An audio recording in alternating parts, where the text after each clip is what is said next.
What do you want? It's okay. Hey, it looks like we're live. Hey, everyone. Welcome. Thanks for joining us. So we are vegan publishers. Can you introduce yourself for the group? I am Lena. Can you please? You should check out my channel. It's called Vegan Beans. So that's Lena. She's my daughter. Here's my other daughter here. So Lena has a YouTube channel called Vegan Beans, and she plugs at any chance she gets. So that was a really good plug. Good job. So what we're going to do is hey, sweetheart, you want to get in the camera too? What we're going to do is we're going to read some of our vegan children's books for you. So if you have any kids in the house, grab a chair and bring them over, and we'll read some books. Okay? Hey, Cecily, come here.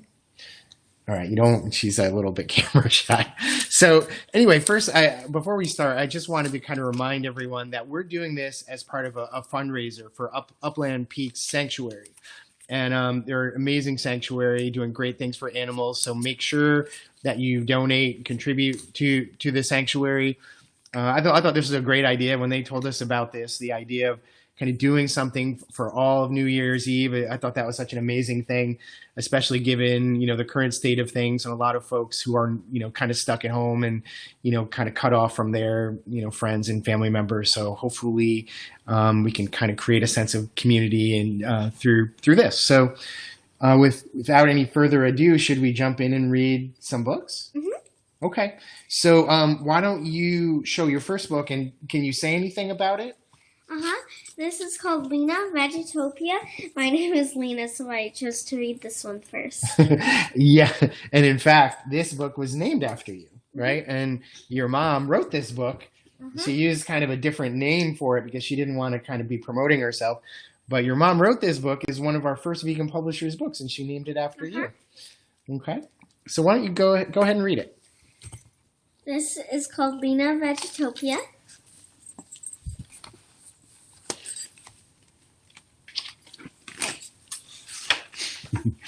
Did you know that there is a place where humans and other animals live together in peace?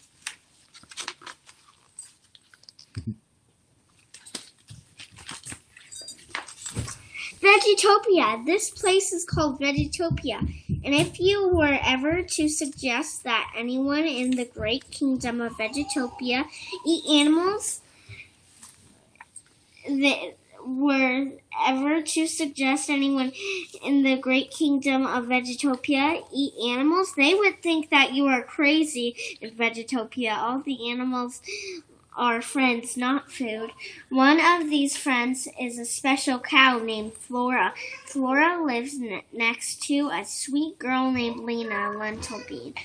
Lena has her own lettuce patch, and Flora likes to visit Lena and munch on the tasty lettuce that she grows.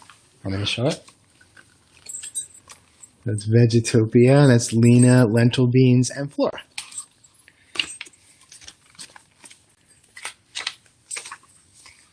One day, Lena was out tending her lettuce patch when she heard a sad whimper sound. It was Flora, the gentle cow, was crying by the far end of the patch.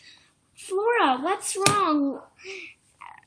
Asked Lena. Oh, Lena, said Flora, you have to help me. One of my babies has gone missing. Missing? Don't worry, I'll help you find her, Lena replied as she immediately began to put where off in the field, searching for Flora's dear baby. In a short time, then came upon a group of pigs and decided to ask them if they had seen little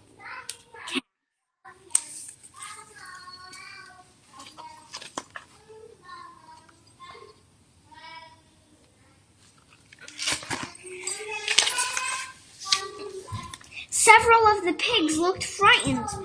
They told Lena that some of their piglets had gone missing during the night. It wasn't just the pigs who were upset. Mother hens had woken up to find their babies gone missing as well. Even the baby fish have gone missing, taken right out of the water in Vegetopia's peaceful ponds. Lena was puzzled. Why would baby animals suddenly go missing in Vegetopia? It was quite a mystery, all right. But Lena knew that as a human, Vegetopia, it was her responsibility to help protect the animals of the land. She had to figure out a way to find the animals and bring them back to their parents where they belonged.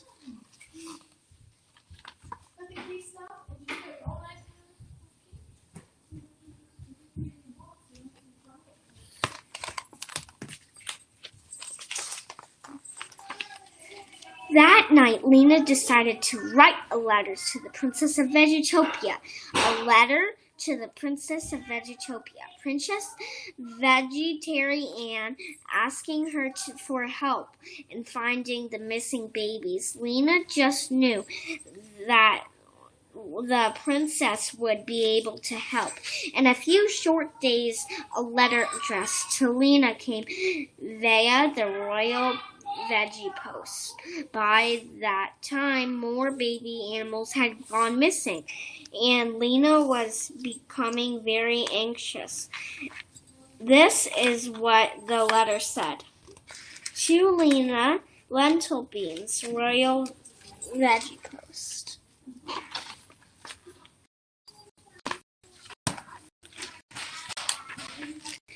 Dear Lena, I am so glad you have informed me of the terrible incident going on right here in our peaceful kingdom of Vegetopia. I know exactly who is responsible for this missing babies. Her name is Christina, and she ran away from Vegetopia a long time ago because she refused to eat any fruits or vegetables. She absolutely hates them.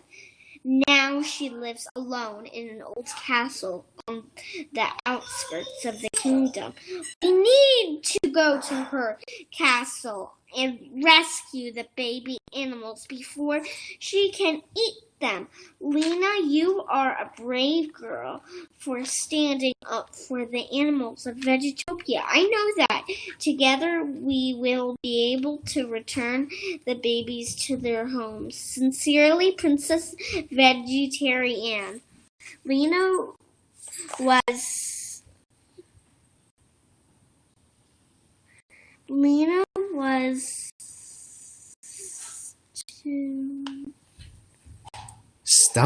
Stunned. She could hardly believe that the Princess of Vegetopia would become her humble little lettuce patch.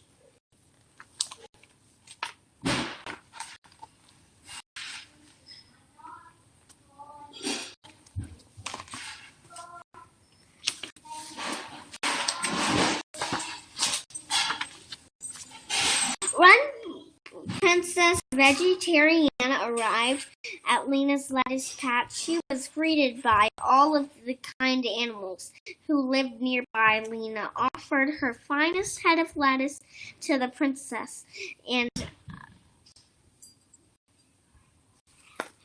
admired her beautiful wand that she had a single perfect daisy blossoming from the end of it.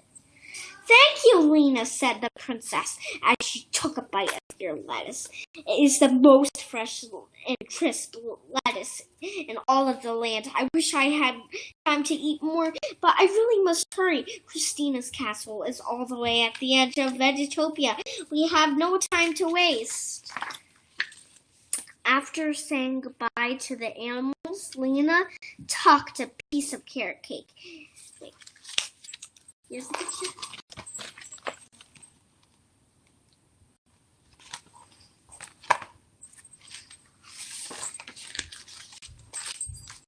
After saying goodbye to the animals, Lena took a piece of carrot cake into her pocket for the journey, and she and the princess hurried off.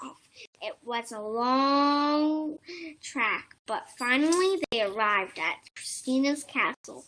What a ghostly sight! No fruits or vegetables or plants or any kind were growing on the land that surrounded the castle. Were the thick smoke in the air, and the sunlight could barely get through the dark and dirty clouds above.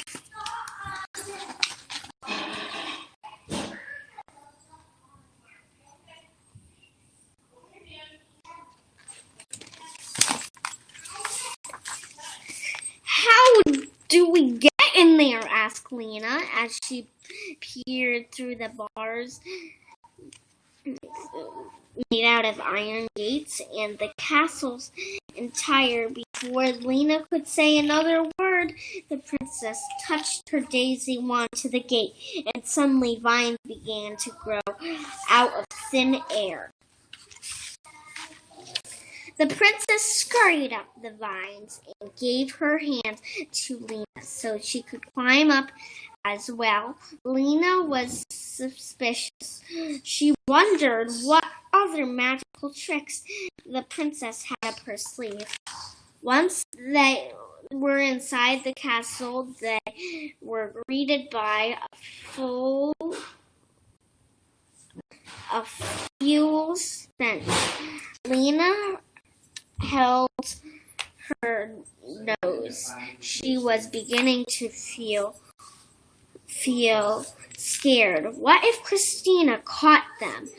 Would she lock them in her dungeon with dinner? She shivered at the thought, and she rushed down a stone stairwell.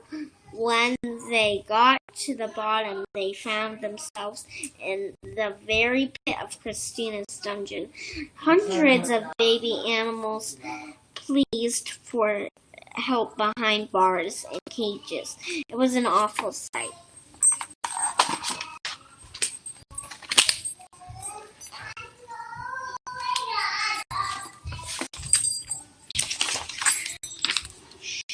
Here, you take this, said the princess as she handed Lena her wand. Just touch the wand to each lock, and the animals will be freed. I need to go find Christina and figure out how to unlock the main gates to the castle. I am afraid my magic just might not be strong enough to open them. Lena nodded and quickly got to work unlocking each cage. The animals crowded around her, and together they all climbed out of the dungeon. They were almost at the gates when a terrifying crackle pierced through the air. Christina, she was determined to stop them from escaping.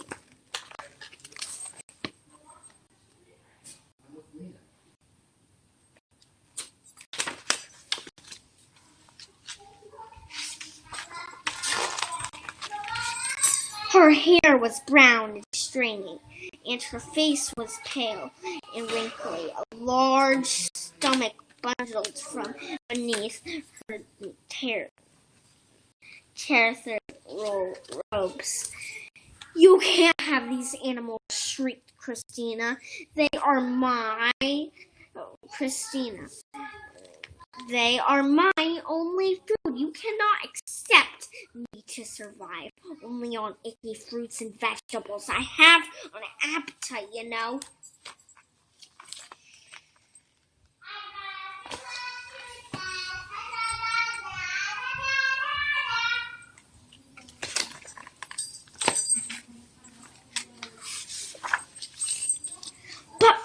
And vegetables aren't icky. Lena said they are the most natural and delicious food the world has to offer. That's not true, scruffled Christina. Lena suddenly had an idea. She reached into her pocket and took out the carrot cake she heard being saving as a snack. Handed it to Christina. Just try this. I didn't fresh carrots from my garden.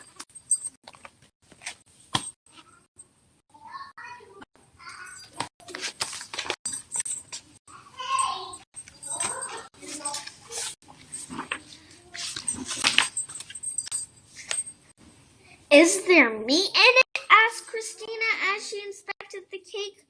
Of course not, Lena said.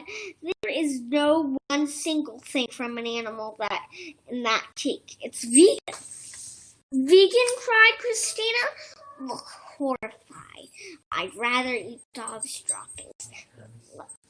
Just try it, began Lena, still trying to buy time as she waited for the princess to return. Christina sniffed the cake and gave it one tiny bite, and then the blink of an eye. She gobbled the whole entire thing up. That was so delicious. You must give me more of that cake. The rest of it is at my house. You can have some more if you just let me and these animals go home. I can even teach you how to make it, said Lena.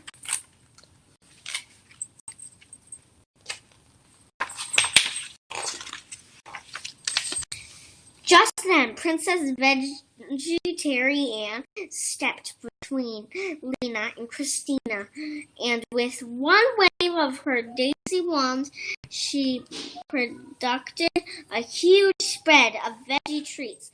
Christina hungrily gobbled them up as Lena and the animals ran through the gate. How were you able to get those gates to open up? Lena asked the princess as they began to journey home. I thought you said your magic wasn't strong enough. It was your carrot cake, Lena. There must be something very special about the carrots you grew in your garden. Perhaps they are enchanted. No one has ever gotten Christina to look at a vegetable, let alone eat something vegan. That moment she bit into that cake, the gates just unlocked. Lena and the princess were happy to return the baby animals with their mothers and fathers, and Lena was given a special honor of Royal Vegan Baker of the Kingdom of Vegetopia. Royal Vegan Baker of the Kingdom of Vegetopia. Hey, Sissy.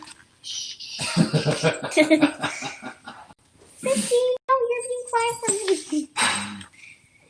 And what, you may ask, become of Christina? Well, after her first taste of carrot cake and Lena's yummy cake, Christina decided that she would never eat an animal again. She began to grow her own vegetables, and her castle started to look a little less gloomy. Even Christina herself did not look so hideous anymore. Her hair became thick and shiny, and her face took on a healthy glow from gardening in the sunshine.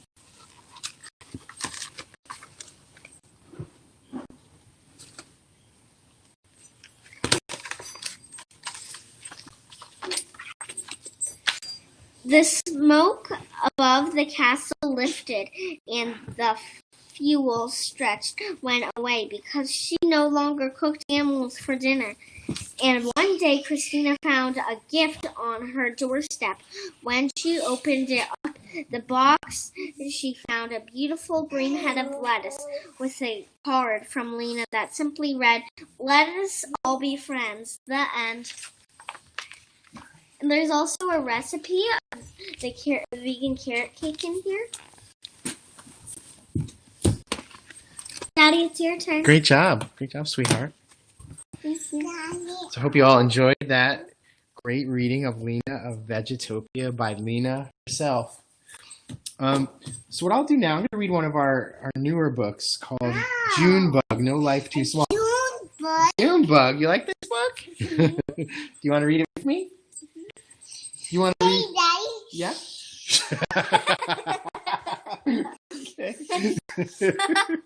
Okay. Okay.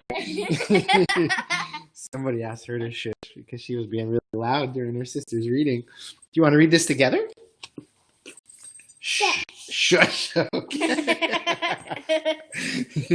Do you want to read That's Not My Mama's Milk? Yes. I gotta talk because I'm reading a book to people. There's people with. All right. Okay. Hey, don't judge me! Don't judge me! All right, what book is this? What book is this? It's called Junebug, No Life Too Small. And this is a book about a little girl who saves bugs. All right, stop shushing me. Let me ask you two a question. Do you two like to save bugs? Uh-huh. How do we save bugs in our house? Sometimes when there's flies in our house, we let them out of the door. Yeah, right. How do we catch them? By helping them. We help them. We get a glass and put them in, and then take them outside, right? Uh-huh. Sometimes it takes a long time because some of those flies are pretty fast. One was really smart, so it hit up in a light bulb because it knew we could not reach it. Yeah, for days, I think.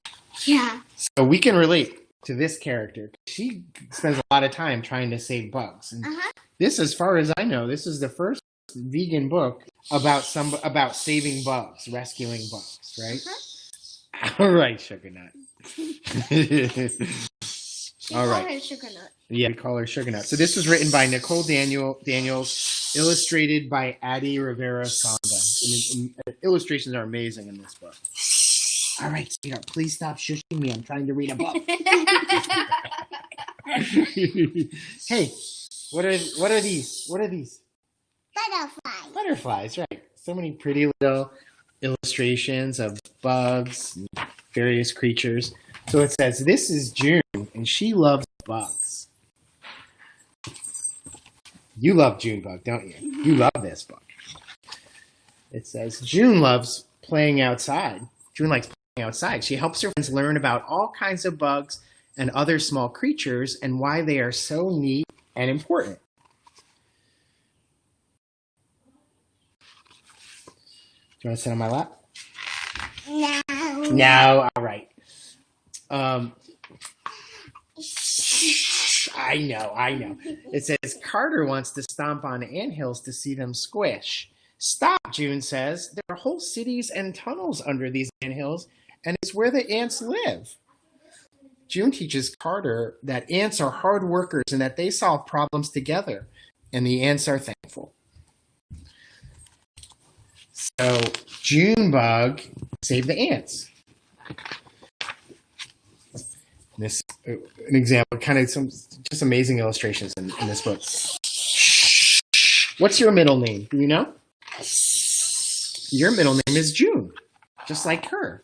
No, I'm not named June. Your middle name is June. Did you know that? No, I'm not. Okay. It says, after it rains, June sees earthworms on the sidewalk. She carefully puts them back on the grass. Max and Luke ask June what she's doing. Rescuing worms, says June. June teaches Max and Luke that when the sun comes out, the worms will get hot and dry up. Putting them in the grass will help them get back into the ground, and the worms are thankful. Do you see any worms here? Where are there worms? There is. Yeah, that's the worm. And there's another one back on the grass. Oh, that's right. There's one here too. So she rescues the worms, taking them off the sidewalk so they don't get too hot. Ooh, what bug is this? Spider! That's right. It says June plays by the barn with her friends. Charlotte and Luna want to tear down spider webs because they're afraid of the spiders. Let's not do that, says June. Why not? The spiders are scary looking, says Luna. But spiders work hard to build their webs and catch their food, says June. She teaches her friends that spiders can be good for helping people too by eating mosquitoes, and the spiders are thankful. Hey, sweetheart.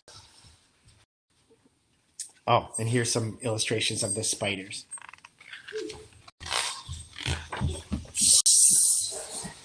Hey, keep this here. Hey, yes. Come here, sweetie. Come here, help me.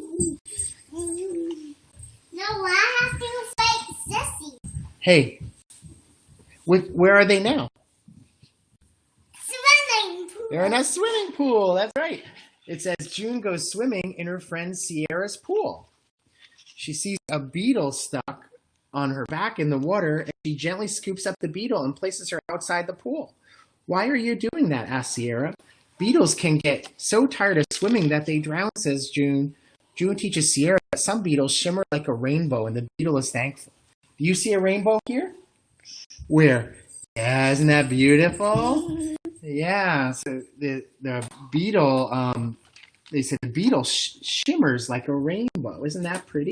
Do you like swimming? Mm-hmm. Yeah. She's really good at similes. Do you save bugs in the pool too? Do we ever save bugs in the pool? Mm-hmm. Okay, what kind of bug is this now? Bumblebee. Bumblebee, that's right. So June bug saves bumblebees too. It says June watches bees float from flower to flower. Rowan and Ambrose want to trap the bees in jars. Let's just study them from here, says June. June teaches her friends that bees are very busy helping flowers and other plants to grow, and it's better to let them work, and the bees are thankful. See, she just wants to look at the bees, not trap them. Or you could take pictures of them and do close-ups. That's a good one too, right? You could take pictures of them, but you don't have to trap them. Yeah. We always see other kids doing that, and we don't like it, right? When other kids try to trap them or catch them in nets, they do other things to bugs. And butterflies. People like to catch them in nets. Right, and that's not nice. We use our nets to save bugs from the pool. Right. All right. What kind of bugs are these? Butterflies. Butterflies. Beautiful butterflies. What? They're butterflies are kind of a bug. Yeah. It says, okay. It says June and her friends find a field full of butterflies behind the playground. Cooper wants to catch the butterflies with a net. June says, let's take pictures of them instead. That way we can look at the pictures later and the butterflies can stay free in this field. Just what Lena was just saying, right? To take pictures of them instead of catching them. Yeah. June and her friends admire all the many different colors and patterns that the butterflies have, and the butterflies are thankful. So they just know just to leave bugs alone, leave butterflies alone. Yeah, because imagine if you were just looking at something, and if you were doing a craft, and then someone a giant just snatched you. Yeah, if a giant did that to us, yeah, that wouldn't be nice. And what if we were in the middle of something really All right, sweetie. Hey! Stop. All right, there's a battle royal going behind me here. It says, at night, June looks out of her window. It's dark outside, but June can still see some of the flowers in her yard by the light of the moon. She admires the fireflies slowly gliding through the air. She whispers goodnight to them before falling asleep. Do you see fireflies in this picture? Where? Where do you see fireflies? That's right. Yeah, all these beautiful fireflies out there. Have you ever seen a firefly? Yes. You have? Where? Mine's house? At your grandma's house, Mina's house. And it says, good night. Can you read that? Read that? What does it say? Good night. Good night. Very good. Good night. So it's a firefly saying good night. The end. So that was Junebug, No Life Too Small by Nikki Daniels, illustrated by Addie Rivera Sonda. This is one of our more recent books, and we really love this book because, again, there really aren't any books out there about rescuing, saving insects, and it's such an important lesson to teach the youngest ones, as we do here. Hey, do you want to read That's Not My Mama's Milk? No? Are you shy? Shy. Oh, yeah. Okay, she thinks that because shh means shush. She was just, where is That's Not My Mama's Milk? She was just... It was so cute. She was laying on the She was couch just saying, reading that. Is it my mama's milk? That Well, I don't know where it is. Lena, do you want to do one of these other books? Why don't you do a short one? How about I'm Not Food? I'm Not Food? You want to do that one? Yeah. Okay. Come here, sweetheart. There's something to see. Well. Yeah. Okay. All right. I am going to be reading I Am Written by a Rose Cole, illustrated by Kaylee Cass.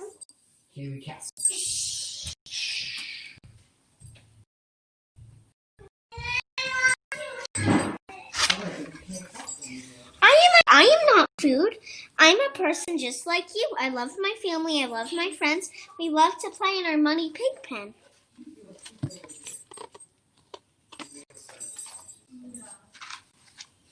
We wrestle and run. We jump and roll. Our oinks are words. It's how we say hello. I grunt softly when I'm happy. I roar when I'm mad.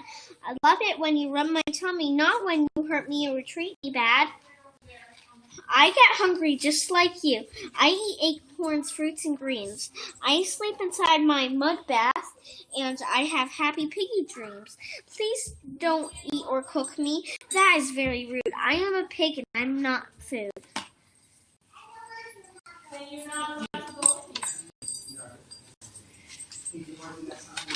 am a chicken. I am not food. I am a person just like you.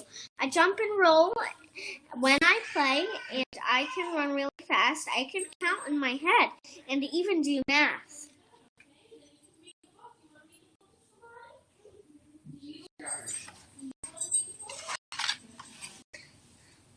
I like to dig in the dirt. When the sun gets too hot, I bathe in the dust. It cools me off a lot. I crackle when I lay my eggs, growl if you get too close, hiss to protect them, and sing happy notes.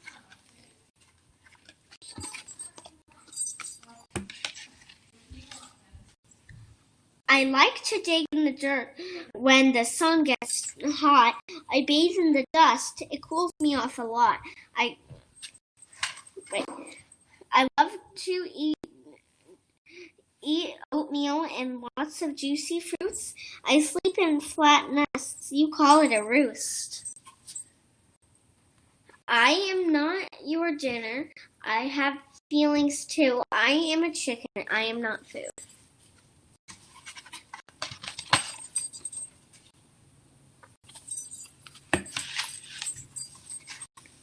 I am a cow and I am not food. I am a person just like you. My family likes to dance in the spring. My friends play fetch for fun. We jump around in the yard and we really like to run. I make milk for my babies, not for cheese and ice cream. My calves love my milk. Don't take it away from me, that's mean. I move when I speak to tell you if I'm happy or sad. My fur keeps me warm if the weather is bad.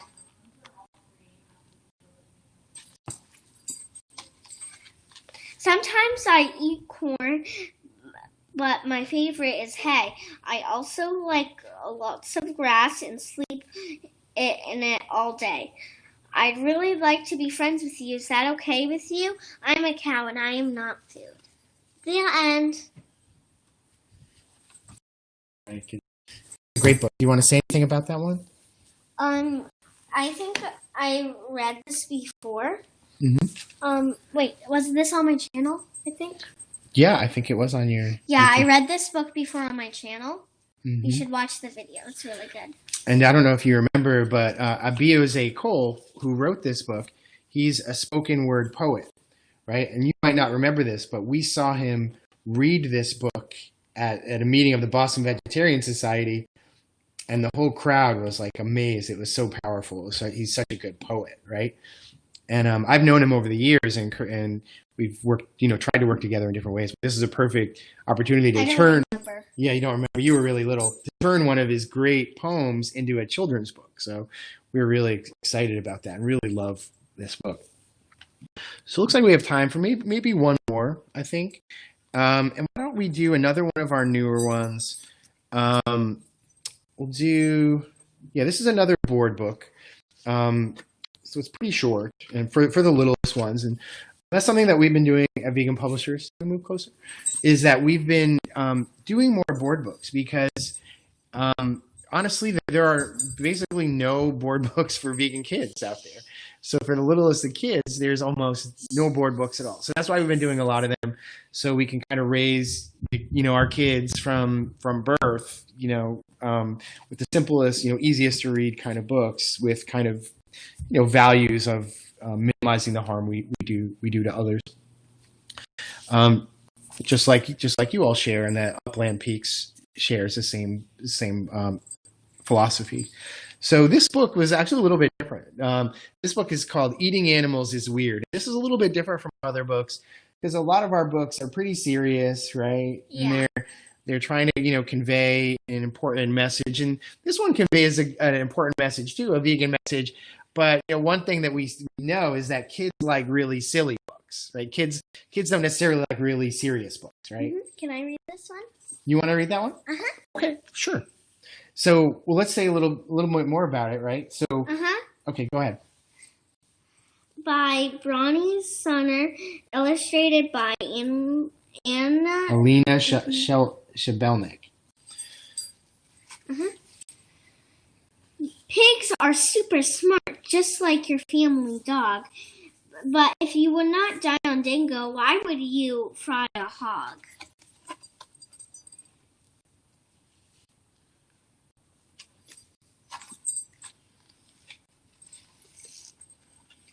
Cows eat so much grain and feed, they fart without a warning. There's so much gas from all the farms, it's causing global warming. We'll get up real close. See that cow farting. Yeah. So not everybody likes the really silly kind of book like this, but we find kids really love these kinds of books, right? Milk is just for babies. It is not for us to take. Animal milk is gross. Why would you drink a giraffe shake?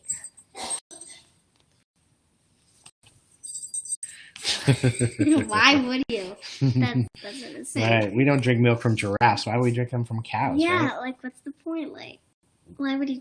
Why would you do that? Right.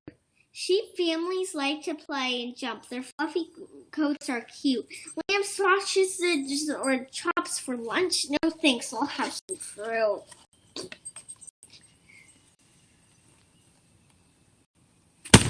Oops. Sorry. It's okay. Why did the chicken cross the road? I've heard this one before.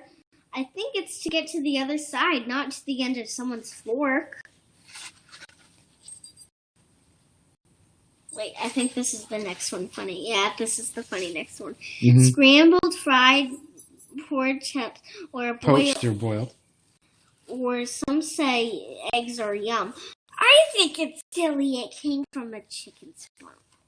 Who would eat something that came from a chicken's bum? Like, I'm serious. I'm serious. Doesn't look too yummy, does it? No. We surf with dolphins and fish, doing tricks and gargly flips.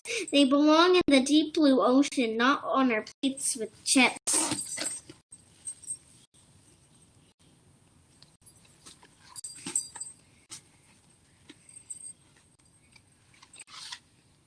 Eating animals is weird. We need to make an end. So we'll stand up for their freedom and be superheroes for our friends.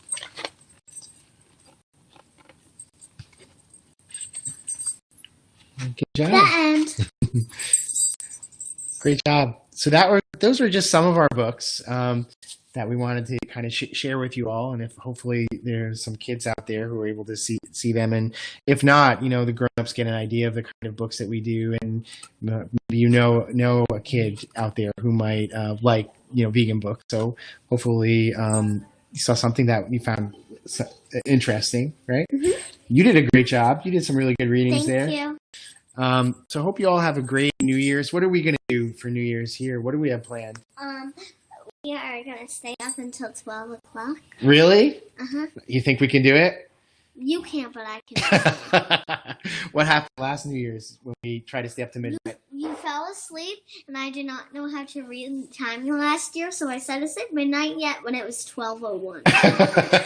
I fell asleep like with 5 minutes to go to midnight. Yeah. Right. You did. And then I was like, is it 12 yet? And you were like, it's 12 So we're gonna try to do it this year, right? Uh-huh. So anyway, I hope you all have a great one, and remember to donate to Uplands Peak. You know, that's the point of the whole fundraiser, is try to raise money to help them take care of the animals, and we will be doing the same and kind of sponsoring Uplands Peak ourselves. It's a great sanctuary and a great cause. So thank you all for joining us, and hope you all have a good New Year. Bye. Happy New Year.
Hey everybody.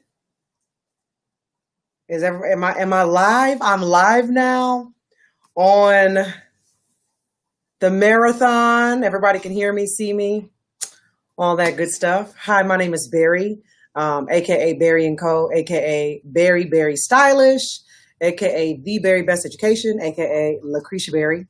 You can find me all over the interwebs.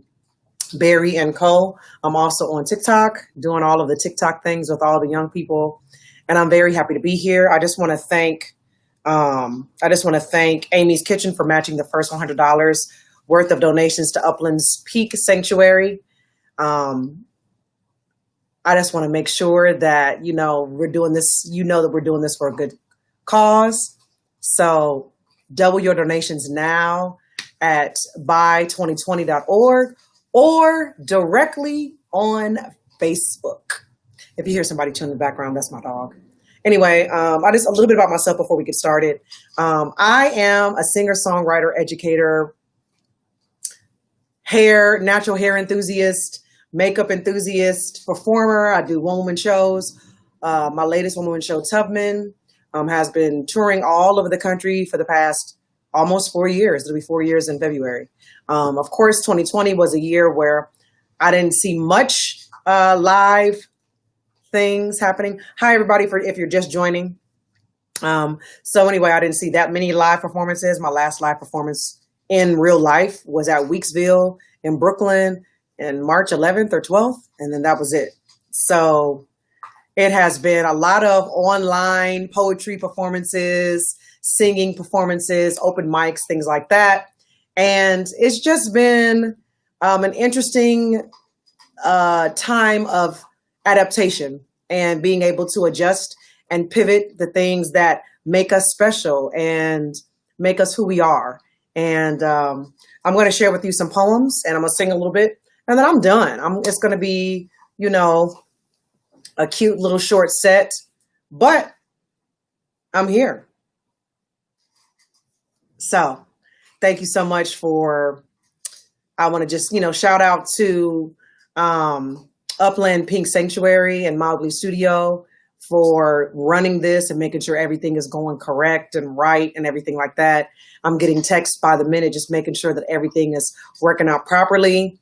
And, I have been online friends for a while, and I have all my Keep Vegan on shirts and all of the support that I've gotten online. It's just been really amazing through all my pages, because I have a lot of them, y'all. I have a lot. But anyway, this has been a whirlwind of a year. And I know all of you out there have experienced what it's like to pivot in a time of a pandemic, or for lighting up the mood, a panoramic. We're in the middle of a panoramic. So I wrote some poems. April is National Poetry Month, and I teach poetry. So it's only right that I share with you some poetry, and I might sing a song or two. Yeah, maybe a song or two. And then that's pretty much it. I do like a little 25, 30 minutes, because 45 minutes is a lot. But we'll keep going. What am I going to do? Okay. So I'm going to start off with this poem that I wrote about Breonna Taylor and all of those that have died by the hands of the police. And so this is called She Doesn't Have to Be Anybody's. She doesn't have to be anybody's or somebody's.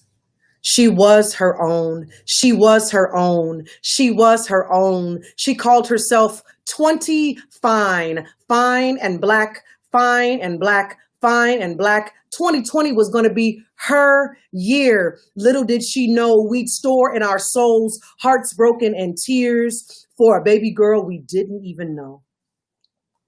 But Brianna, Ayana, Tatiana, they will say that your body shouldn't have been there, shouldn't have been there, shouldn't have been there. But how can we explain your birth when your death is the reason why we are all here, why we are all here, why we are all here? Dimpled smile, glossy mouth, Midwestern style, Michigan, then Kentucky. She got tired too. She got tired too. She got tired too. And my whole body riddled with anxiety, bullet holed pain, masked as happy. Say her name. Say her name. Say her name. They will try to reason with us and lust after brown skin like ivory tusks, dismissing the elephant like honey, throwing away the bee.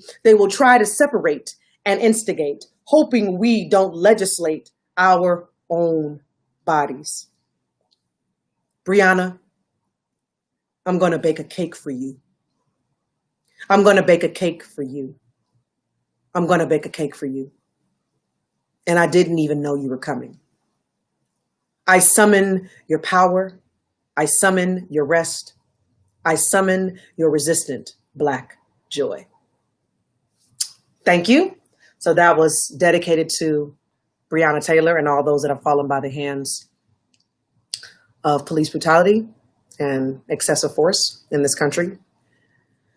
Okay.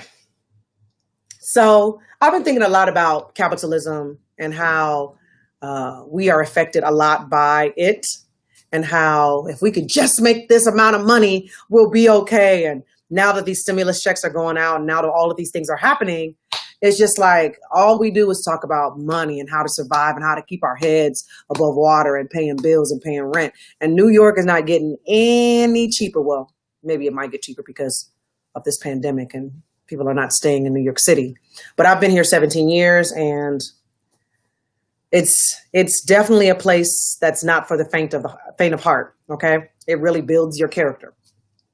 So I feel like I've been working a lot. And sometimes I always feel like I have nothing to show for it in this capitalist society, you know? So I wrote this poem called My Body is Designed for Joy. Because always working, ain't it? And just a little caveat. I don't know about you, but during this pandemic, I saw a meme that said, how was I leaving work every day 5 times a week? How was I doing that? How was I leaving my house?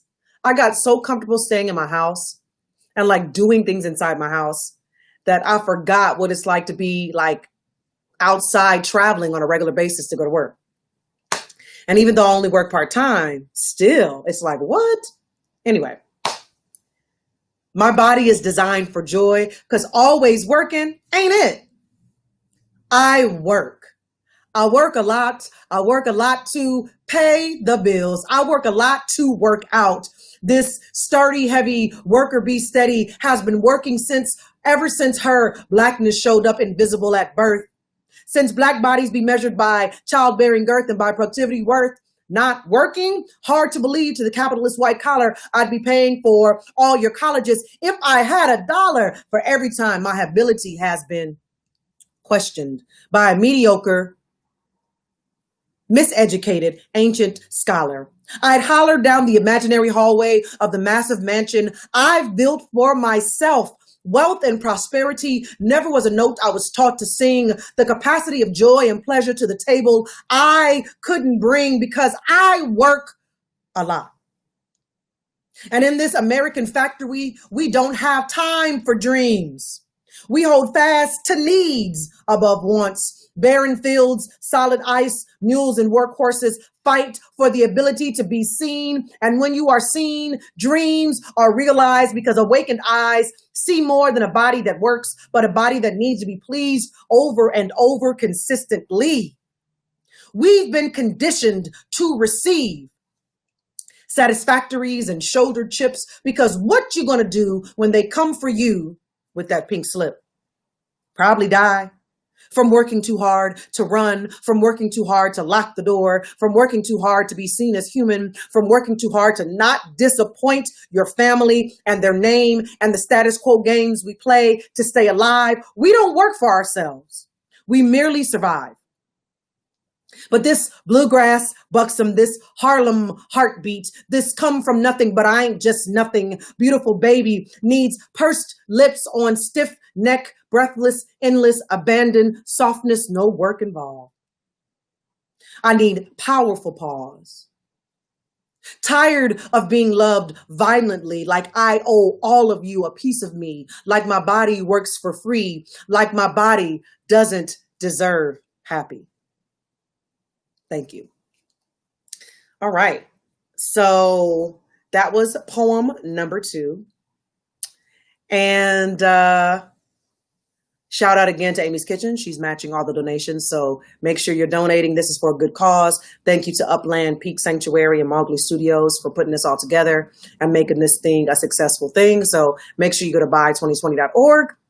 It's all going on the screen as I'm talking to you, but just so you'll know vocally and visually what's popping, what's happening. All right. So like I said before, I'm a poet, and I'm going to do this one poem, and then I'm going to sing a song, I guess, for you. I'm going to do it a cappella because I think sometimes a cappella can be the most beautiful and most raw. So I'm just going to do that. But I'm going to say this next poem is called, it's fashioned after, written after, or inspired by this poem called Poetry Should Ride the Bus by Georgia Ella Lyons. And I was in the middle of this pandemic when I was writing all these poems. And this one is called Poetry Should Survive a Global Pandemic. Okay? Poetry should walk your baby dog miles and miles before your legs and theirs gives up. Poetry should take your breath away in the wee hours of the morning and late, late nights, exchanging and rearranging paradigms. Poetry should look at itself in the mirror and give verified blue checks on their bare chest just for staying the hell alive. You stayed alive this year. That's a goal. That's something you accomplished. Poetry should be juicy and vibrant and effervescent. Poetry should be proud of baby faces and gray hairs. Poetry should smile at good morning text and flirt with eyes open. Poetry should kiss with abandon and care and touch lips with value. Poetry should whisper, it's all right. You're all right. It will be all right. Poetry should always remember you 3 years later, just in case they decide to miss you. Poetry should take up space. Poetry should take up space. Poetry should take up space. Poetry should take up space. Poetry should hear your voice, center it, and believe in you. Poetry should be happy for you, remember you, love you still, even if it's been a while since they've seen you. Poetry should eat the last scoop, drink the last drop, sing the first note, dance and bop with no music or sound system. Poetry should move like water and savor each drip. Poetry should bake the chocolate chip cookies, eat the lemon cake, and lick all the vegan batter in the bowl. Poetry should listen to the babies. Sad or angry, happy or melancholy, poetry should always make room for them. Poetry should support their friends, write love songs, hug more often. Poetry should cry a lot. Poetry should take a beat. Take a moment for breath, for life, for all things. Thank you. Okay, so I'm going to sing for you. I like to have these words in front of me because sometimes, even though I write my own stuff, I need to be reminded of what I say. So there's that. So thank you all so much for listening. And this is one of those songs that I wrote this is a song that I wrote because I'm kind of dealing with some emotional breakthroughs and some life-changing events.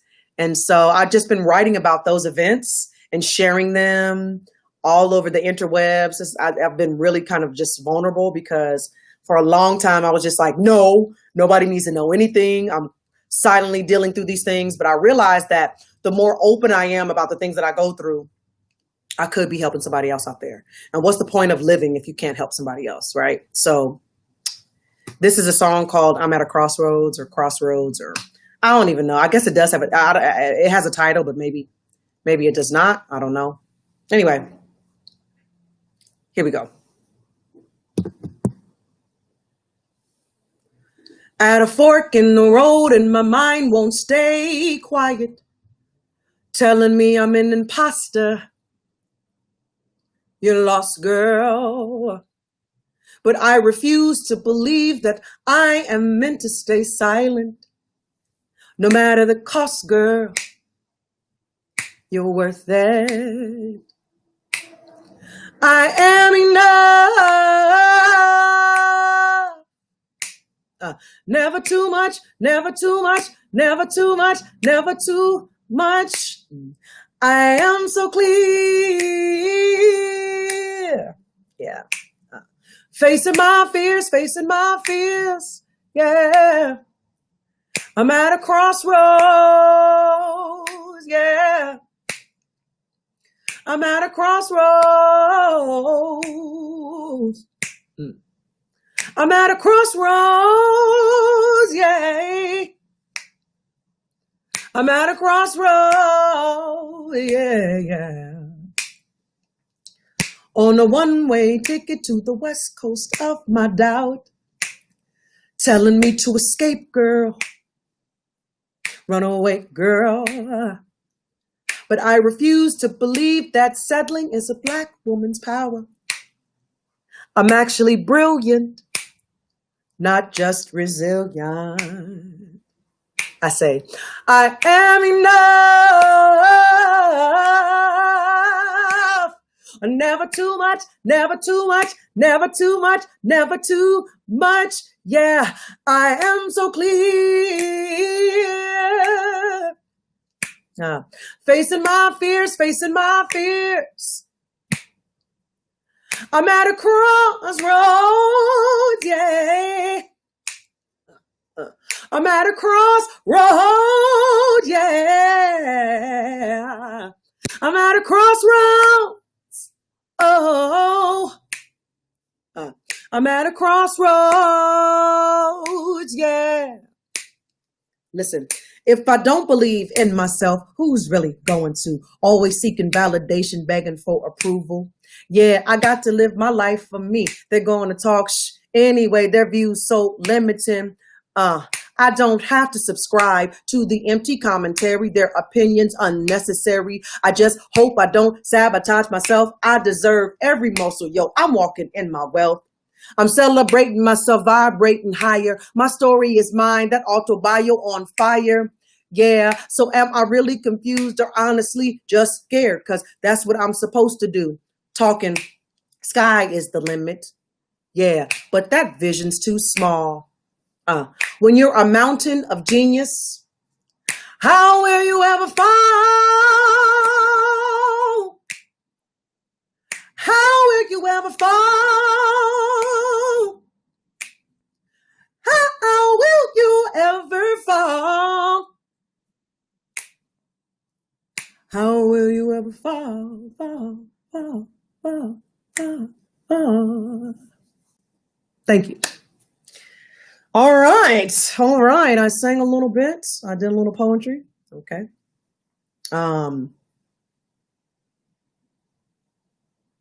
Yeah. So I am a person that does beauty online. I do YouTube videos and I do like lip gloss and skincare and all that. And I'm really passionate about talking about my age because I think we are in this American society kind of afraid of talking about age or aging in general.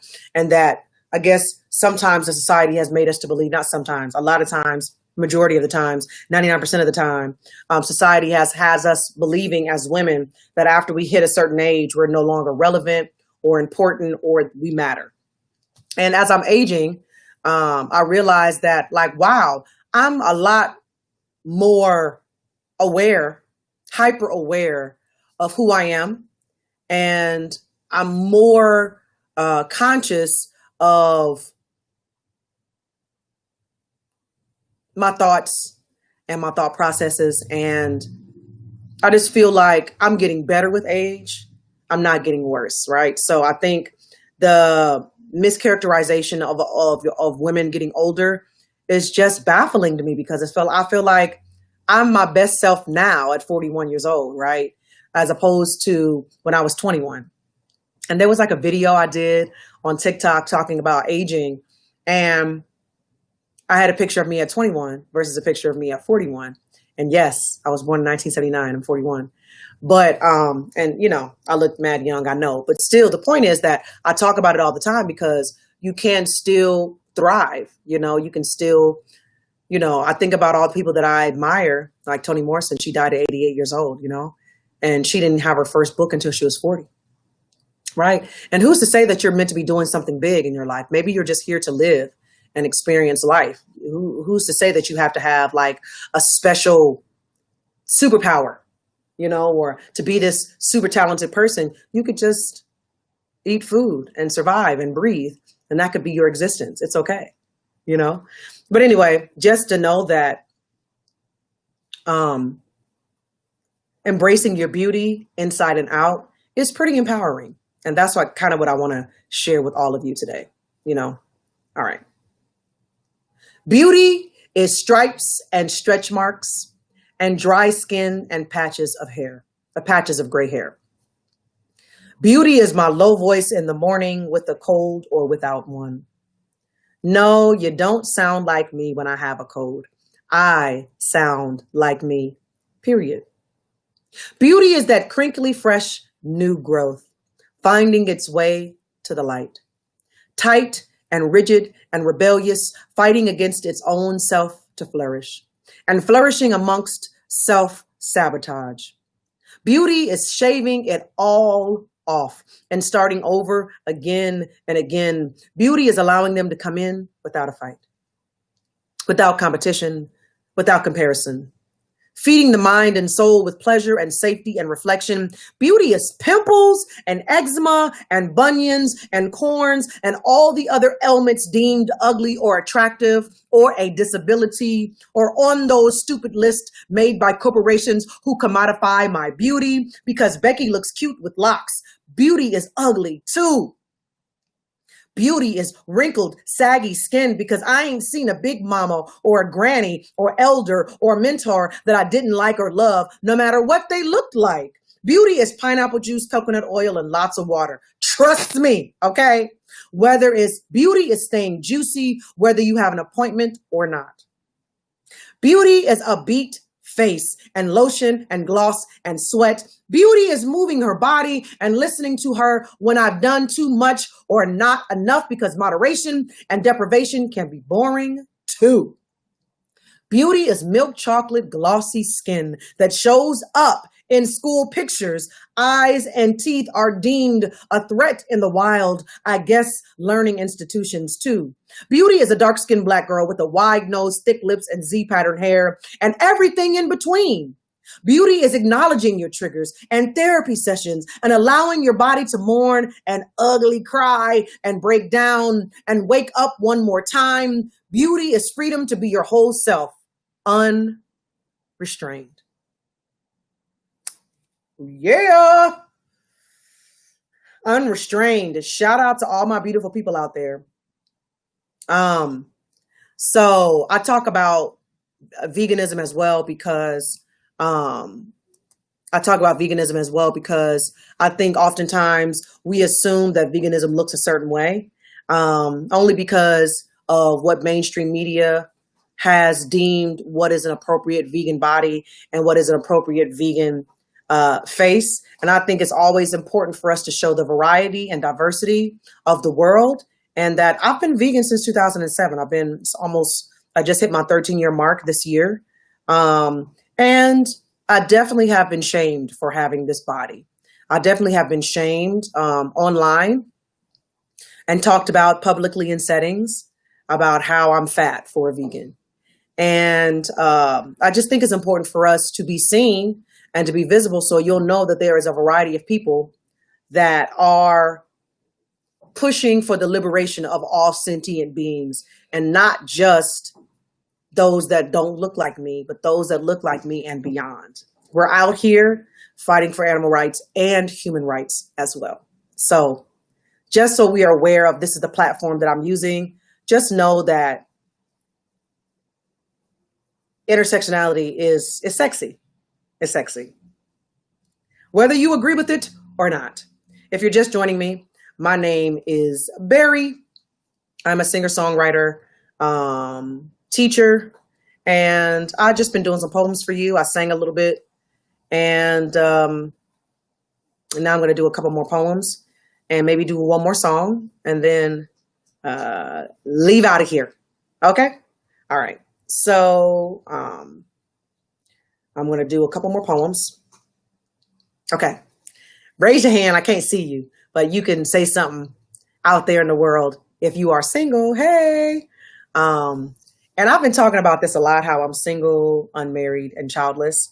And people sometimes are like, oh, what are you going to do with your life? And who's going to continue your legacy? And I was like, my dog. A legacy is not between my legs. Maybe my legacy is a young adult novel, or maybe my legacy is the work that I'm doing, right? Why does it have to be, birthing? And listen, I'm all about family life. I'm all about children and, marriage and all those things, but all of us have a path. And I believe my path is what I'm doing right now. And so the pandemic has highlighted these facts for me. And my mother doesn't live with me. She lives in New York City, but she doesn't live with me. So I have to leave my house to visit her. And so it's just me and my dog in my house. So I wrote this poem called How to Survive a Global, not how to survive, just single during a global pandemic. Okay. I got a bike for my birthday. Lime green, 16-inch wheels that fold kind of like a dress with pockets. I ride around Queens proud. I ran more than 40 miles since May. Legs tighter, stomach lighter, sweat consistent, intimacy resistant. I got a new couch just because the other didn't age well. Mustard and my short legs don't fill up the horizontally wide cushions and less comfortable than the couch before. I took pictures because I followed all the directions. I organized my closets, bought clothes I might not ever wear. I got a new desk, white like my old life, so many shelves. I bought a snake plant. I named it Ross because Harriet. And I bought 4 more, but I didn't name them. I've had a dog since before. Death laid its blanket all over New York City. She's a pretty baby.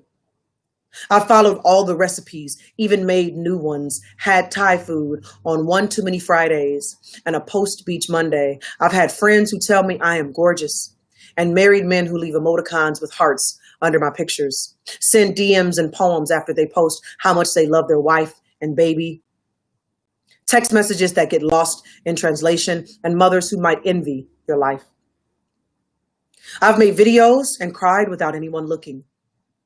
I've walked miles and miles and miles and miles, and I'll admit that my skin is clearer. My ass sits higher. My 41-year-old hair is flourishing. My writing and TikTok be vibing while I'm steady buying new masks, pants, and head wraps to mask my growing anxiety that I might die without another human touching me ever again. And that's on being single during a global pandemic. Thank you. All right. So, I think I'm going to do one more song and one more poem, and I'll be done. Thank y'all so much for having me. I really appreciate being here, and being a part of this marathon, this NYE marathon sponsored by Upland Peak Sanctuary. Okay. All right.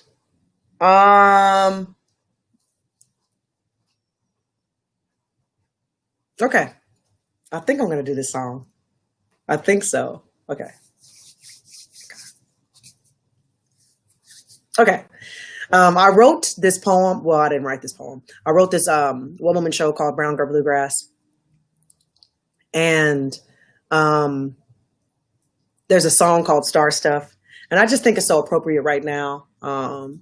And I was reading about, I know you know the quote from Carl Sagan about how we're just star stuff, right? And then there's this West African tribe called the Dogon tribe, and they are natural astrologers. And I was teaching science, and I wanted my students, a lot of them are West African and Caribbean and Black American, and I wanted them to understand that the history of astrology and studying the stars and astronomy, and not astrology, but astronomy. And I learned about how they were from Mali in Africa, and I was just like, I never heard of them until I was an adult. So I decided to write the song to kind of insert science and social studies and teach it to my students. So this is called Star Stuff. Okay. I'm always doing stuff a cappella. And I have music and stuff like that, but in my mind, I feel like sometimes a cappella just makes it more personal and intimate. So thank y'all so much for watching. Star stuff is what we're made of. Constellations in our makeup. If the universe is inside a heart, why is the outside the most perfected part? Dogon teachers, cosmic believers, our history be the life leader. Darkest night, mind so bright. Why be a diamond when you're already light? Do you know? Are you clapping? Yeah. Greatness lives within your soul. And that nothing is impossible. Yeah, yeah. Sankofa be so powerful. Yeah, we got to go to verse 2. Yeah. Earth gift is what we're made of. So phosphorus in our makeup. The precious rocks are in each blood vessel. Why identity be what we wrestle? Niger teacher, sub-Saharan believer. Our history be the life feeder. Dark is cold, but brain so bold. Spirit so big, white flesh control. Do you know that greatness is within your soul? Yeah, yeah. Nothing is impossible. Sankofa be so powerful. Yeah, we're gonna take it down. It goes like this. We go. Do. Nothing is impossible. Ooh, ooh, ooh. Oh yeah, oh yeah, oh yeah, oh yeah, oh yeah, oh yeah. Here we go. Do you know that greatness is within your soul? Hey, that nothing is impossible. Hey, Sankofa be so powerful. So I'm gonna teach y'all, okay? So I can't hear y'all, okay? But I know y'all hear with enthusiasm. So it's gonna go like this. You're gonna finish the sentence for me. It's gonna go, do you, and you'll say, no.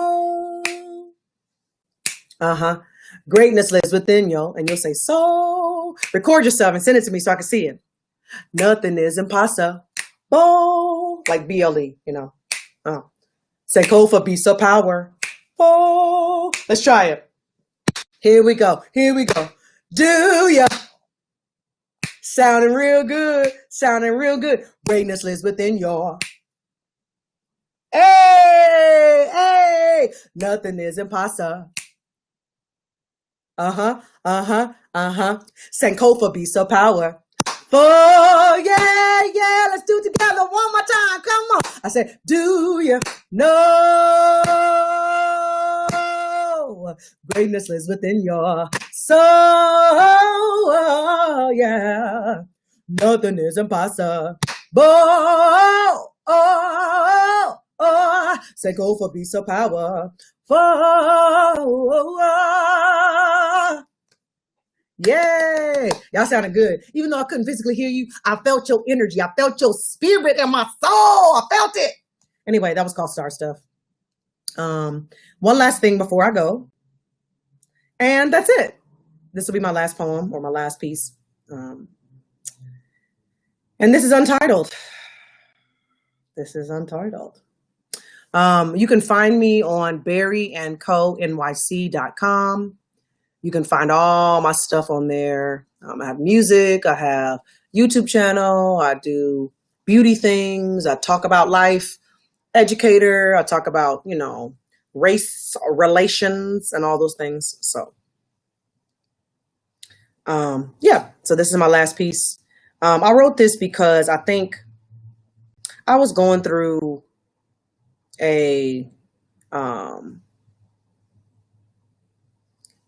hard time, and I was thinking about the amount of carnage and people that we've lost during this pandemic, and it always makes me think of my father and the people that I've lost in my life, and how Regal Park, where I live in Queens, was very, very stoic because we were very close to Corona, which a lot of the pandemic kind of was centered in New York City, was in Corona, Queens.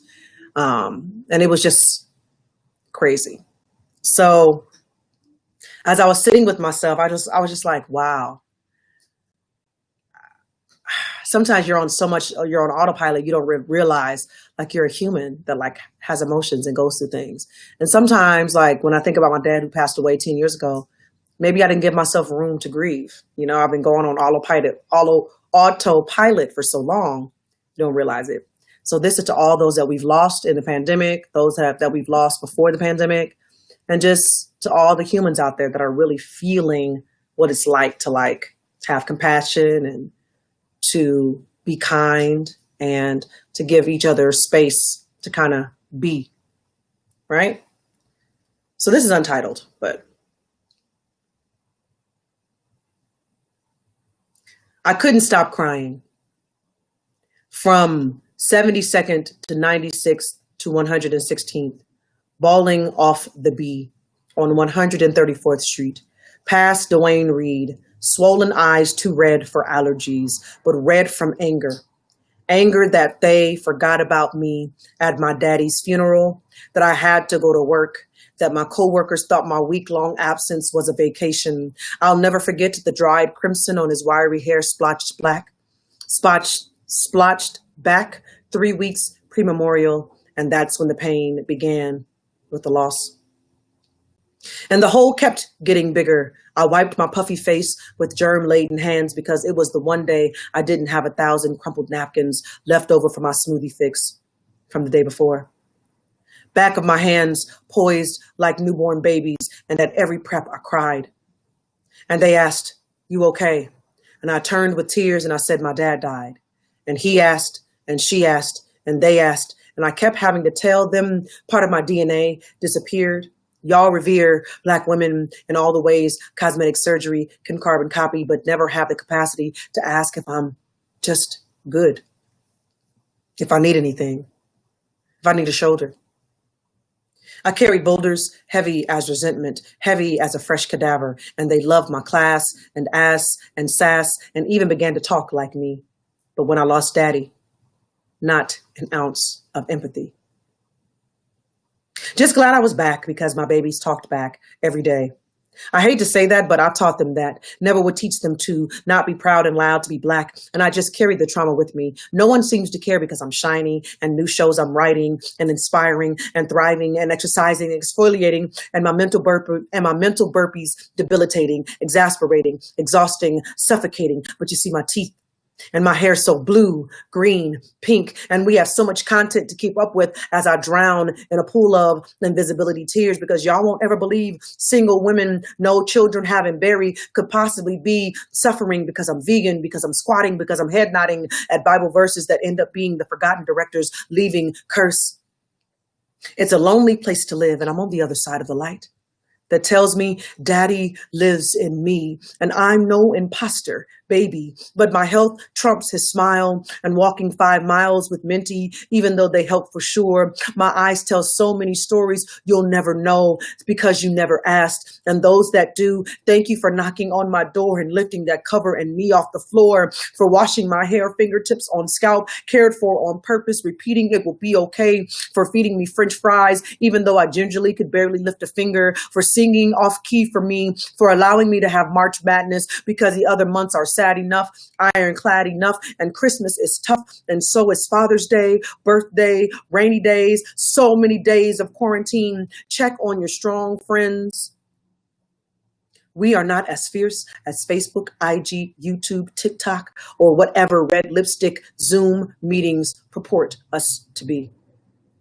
I am still deemed invisible regardless of expertise. Ask me about me, for me, please. Thank you very much. I appreciate you listening to all of my poems and my songs, and shout out to everybody that has performed before me and that's going to perform after me. Thank you so much.